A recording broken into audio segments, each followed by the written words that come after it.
Hello, I'm Mark, and today we're going to create this text reflection effect using Affinity Designer. If you'd like to learn more about Affinity Designer, consider subscribing to my YouTube channel for more tutorials. Alright, here we are in the new blank document, so let's type some text here. I'm using simple text tool, artistic text tool. This will be name of my channel, Crew Mark. And now I'm going to change the font. Something bold will do for the reflection, I think. Maybe classic Futura or something like that. Let's scroll down. Here it is. Alright, I'll make it bold. Now using Move tool, I will reposition my text in the center.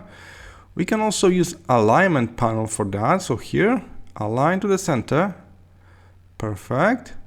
I don't want this text to be completely black, so maybe dark blue would be better.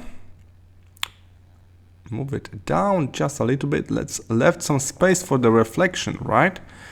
Cool. Now I'm going to duplicate this text. So right click on the layer and duplicate twice. So I got 3 copies in total. Copy at the very top is the original text. The one below that will be my shadow. So let me just rename this layer quickly. And the lowest one is my reflection. Alright, so let's grab the lowest layer, move it down. And flip. I like this. I will just grab a typing tool for a moment. I need to get rid of this red line. He tried to correct my grammar, so ignore spelling. And much better. Go back to the Move tool. I will move it up a little bit to touch the original text, like this. You can use arrows to move it up and down as well. Cool. And then I will transform this a little bit like that. While the text is still selected, click Mask Layer. It will add this little mask to the reflection layer. Look like white rectangle. White square, and now I'm using gradient tool to fill this white square. So the black part of the gradient will be invisible and the white part of the gradient will be visible.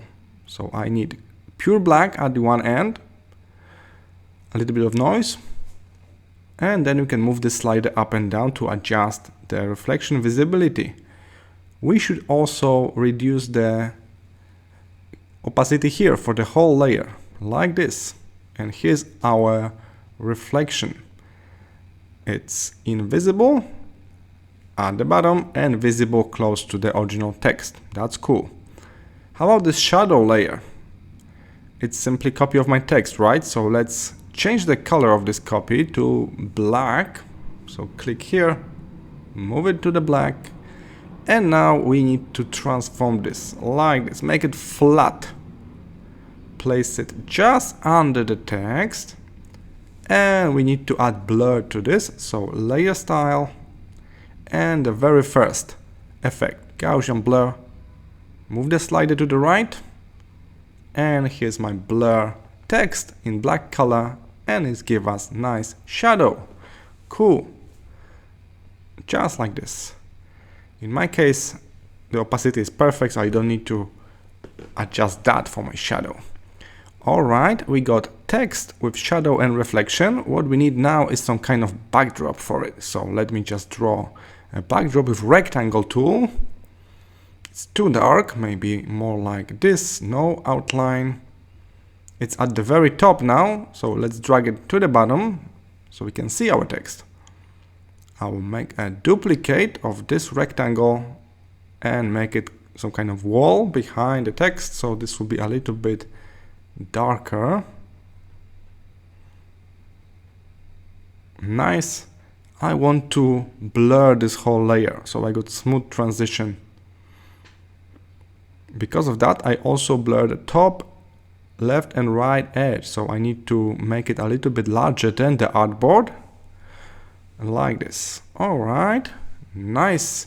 If you want to add a finishing touch to it, you can make one more rectangle at the very top and put the gradient in it. So we have spotlight, so bright in the center and dark at the edge. Like this, even darker at the edge. Let me change this blue color to be very dark blue color, or almost black with noise.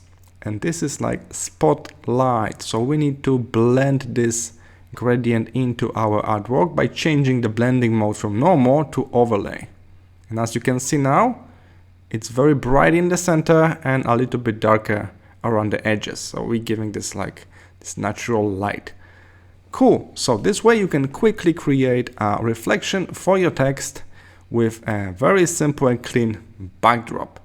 Alright, I hope this tutorial was helpful, and if you want to learn more about Affinity apps, check other videos. I got some tutorials for designer, photo and also publisher. So I will see you in the next tutorial. Bye!